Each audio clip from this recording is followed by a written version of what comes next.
Assalamualaikum warahmatullahi wabarakatuh. Hello everyone.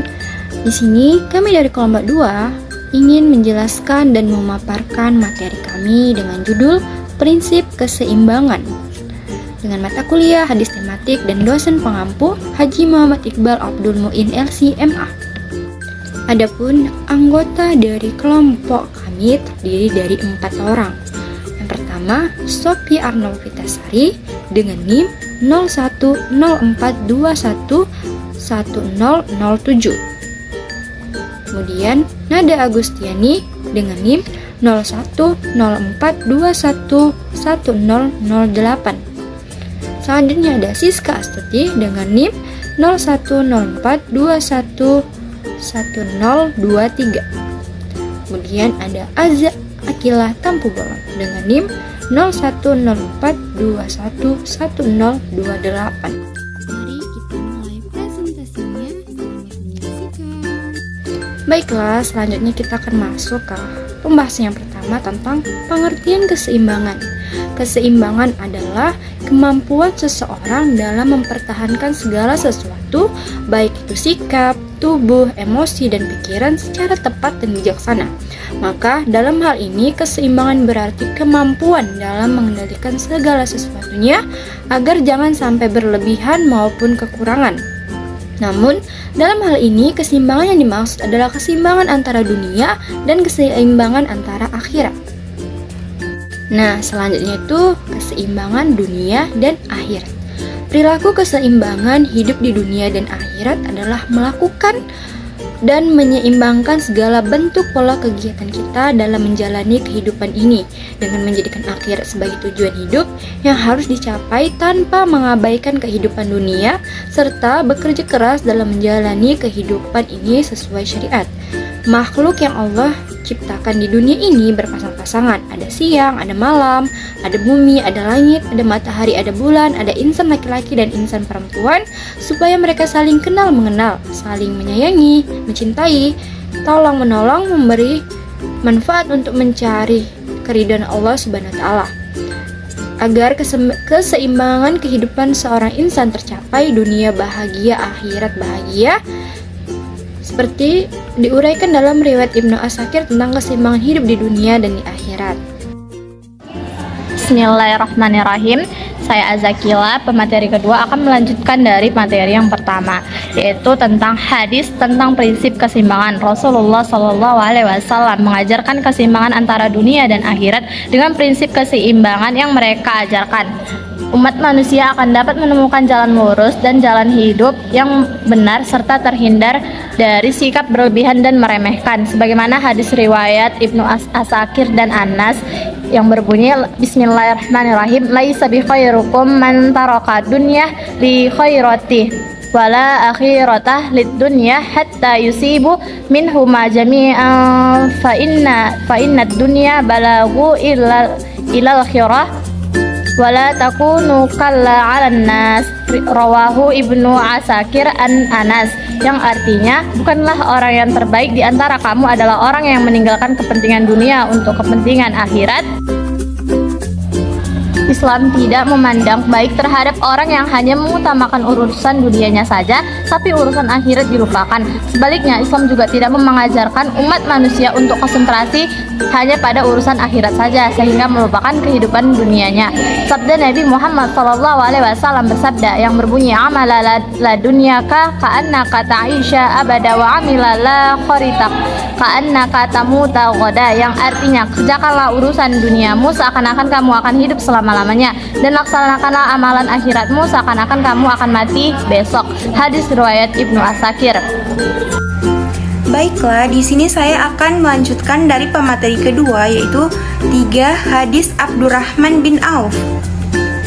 Dari Anas bin Malik radhiyallahu anhu, beliau berkata, qadima Abdurrahman bin Aufin fakhan Nabi sallallahu alaihi wasallam bainahu wa baina Sa'd bin Rabi'il Ansari wa indal ansariyim ra'atan fa'aradu alaihi ayyuna sifahu ahlahu wa malah faqala barakallahu laka fi ahlika wa malik dulluni ala suqi fa'ata suqa farobiha syai'am min aqita wa syai'am min sam farahu Nabi sallallahu alaihi wasallam ba'da ayyamin wa alaihi wadorun min sufra faqala mahyam ya abdarrahman faqala tazawwajtu ansariya qala fama suqata ilaiha qala wazna nawatin min dhahab qala aulim walau bisyah, yang artinya ketika Abdurrahman bin Auf radhiyallahu anhu sampai di Madinah, Nabi Shallallahu alaihi wasallam mempersaudarakan beliau dengan Sa'ad bin Ar-Rabi' al-Ansari radhiyallahu anhu.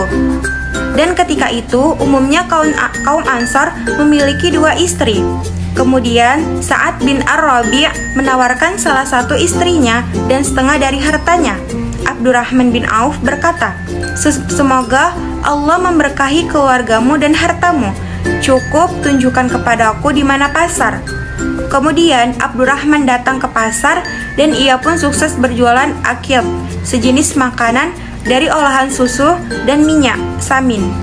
Beberapa hari kemudian Rasulullah Shallallahu alaihi wasallam melihat pada pakaian Abdurrahman bin Auf ada bekas minyak wangi. Nabi bertanya, "Ada apa ini Abdurrahman?" Abdurrahman menjawab, "Saya baru menikahi seorang wanita Ansor." Nabi bertanya, "Apa maharnya?" Abdurrahman menjawab, "Emas seberat biji kurma." Nabi bersabda, "Kalau begitu adakanlah walimah walaupun dengan menyembelih seekor kambing." Hadis riwayat Bukhari nomor 5072. Selanjutnya kita masuki ke materi selanjutnya, yaitu hadis tentang pertanian. Islam memuliakan profesi petani. Selain mendapat manfaat ekonomi untuk mencukupi keluarga, bertani juga ibadah. Allah SWT di dalam Al-Quran menyebutkan anugerah-anugerah yang ia karuniakan agar seseorang mau untuk bercocok tanam. Di dalam kitab Al-Halal wal Al-Haram fi Al-Islam, Syekh Yusuf Qaradawi menyebutkan bahwa Allah telah menyiapkan bumi untuk tumbuh-tumbuhan dan penghasilan. Oleh karena itu, Allah menjadikan bumi itu zalul atau mudah dijelajahi dan bisat atau hamparan, di mana hal tersebut merupakan nikmat yang harus diingat dan disyukuri oleh kita semua, yaitu manusia. Sebagaimana dijelaskan dalam Quran surah Ar-Rahman ayat 10-13, Allah Subhanahu wa taala berfirman, "A'udzubillahi minasyaitonirrajim. Bismillahirrahmanirrahim. Wal arda wada'aha lil anam. Fiha fakihatu wan nakhlu datul afnam. Wal habu zul ashfi wa raihan. Fabi ayyi ala'i rabbikuma tukadziban." Yang artinya, dan bumi telah dibentangkannya untuk makhluknya, di dalamnya ada buah-buahan dan pohon kurma yang mempunyai kelopak mayang dan biji-bijian yang berkulit dan bunga-bunga yang harum baunya. Maka nikmat Tuhanmu yang manakah yang kamu dustakan? Quran surah Ar-Rahman ayat 10-13. Dalam ayat tersebut merupakan peringatan dari Allah untuk manusia atas nikmat bercocok tanam, dan Allah telah memudahkan alat-alat atau keperluannya.